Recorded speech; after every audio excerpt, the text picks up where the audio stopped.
আসসালামু আলাইকুম বন্ধুরা, সবাই কেমন আছেন? আশা করি আল্লাহর রহমতে ভালো আছেন।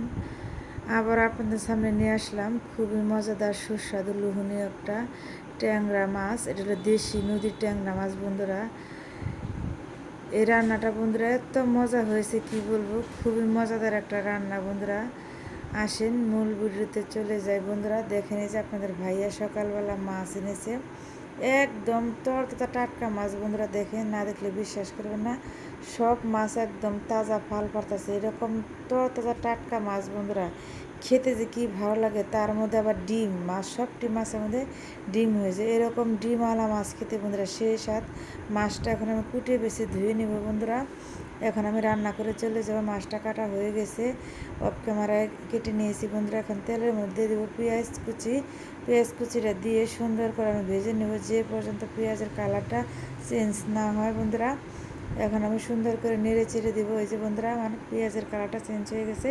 এখন আমি দিয়ে দেবো জিরা বাটা, আদা বাটা, পেঁয়াজ বাটা, কাঁচামরিচ দিয়ে সুন্দর করে একটু নেড়ে চেড়ে দিয়ে কাঁচা গন্ধটা যেন চলে যায় দিয়ে দেবো মরিচের গুঁড়া, দিয়ে দেবো বন্ধুরা সজের গুঁড়া, দিয়ে দেবো ধনিয়ার গুঁড়া, দিয়ে সুন্দর করে ভালো করে নেড়ে চেড়ে মশলাটা কষিয়ে নেব বন্ধুরা। মশলা কষানোর জন্য আমি ঢাকনাতে ঢেকে রেখে দেবো 10 মিনিটের জন্য। যে দেখেন বন্ধুরা মশলাটা কি সুন্দর হয়েছে, ভিতর থেকে একদম স্মেল গ্রান আসতেছে, উপরে একদম গ্রেভিটা ঘন হয়ে গেছে, তেলটা উপরে বেশি উঠছে। এই পর্যায়ে মশলা কষানো হয়ে গেছে, দেখেন কত সুন্দর ডিমওয়ালা মাছ, সবটির পেটে ডিম বন্ধুরা। এখন আর মাছটা দিয়ে সুন্দর করে ভালো করে কষিয়ে নিব বন্ধুরা। এরকম ডিমওয়ালা দেশি ট্যাংরা মাছ সবসময় পাওয়া যায় না।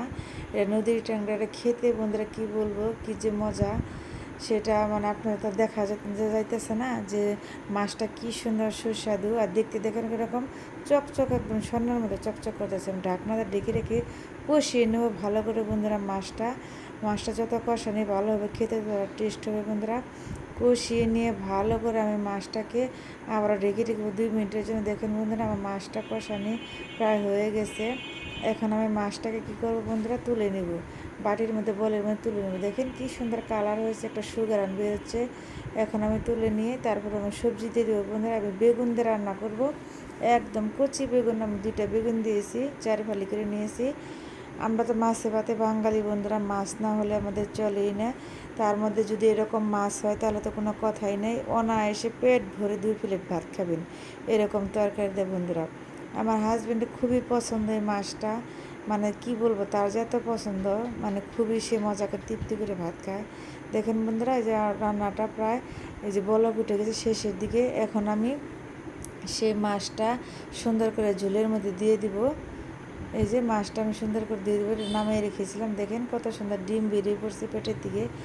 নেড়ে চেড়ে দেবো আস্তে করে আলতো হাতে, যাতে মাছটা ভেঙে না যায়। আস্তে আস্তে সুন্দর করে নেড়ে চেড়ে দেবো, জানি মাছের গায়ে আর সবজির গায়ে সব মশলা ঢুকে। সুন্দর করে ভালো করে নেড়ে চেড়ে ঢাকনা ঢেকে রেখে দিব। দেখেন বন্ধুরা এই যে রান্নাটা প্রায় শেষের দিকে হয়ে আসছে, কত সুন্দর কালার হয়েছে। আপনারা যদি এভাবে রান্না করে খান বন্ধুরা, বাসায় একবার রান্না করে খেয়ে দেখবেন, খুবই মজাদার সুস্বাদু লোভনীয় একটা তরকারি বন্ধুরা। সবাই একদম আঙুল চেটে পুটে ভাত খাবে বন্ধুরা, না এসে একবার খেলে এর স্বাদ কখনো বলতে পারবো না বন্ধুরা। দেখেন কি সুন্দর হয়েছে, খেতেও খুবই মজা বন্ধুরা।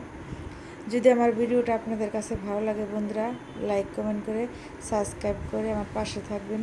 সবার জন্য শুভকামনা ও দোয়া রইল। আল্লাহ হাফেজ, সবাই ভালো থাকবেন।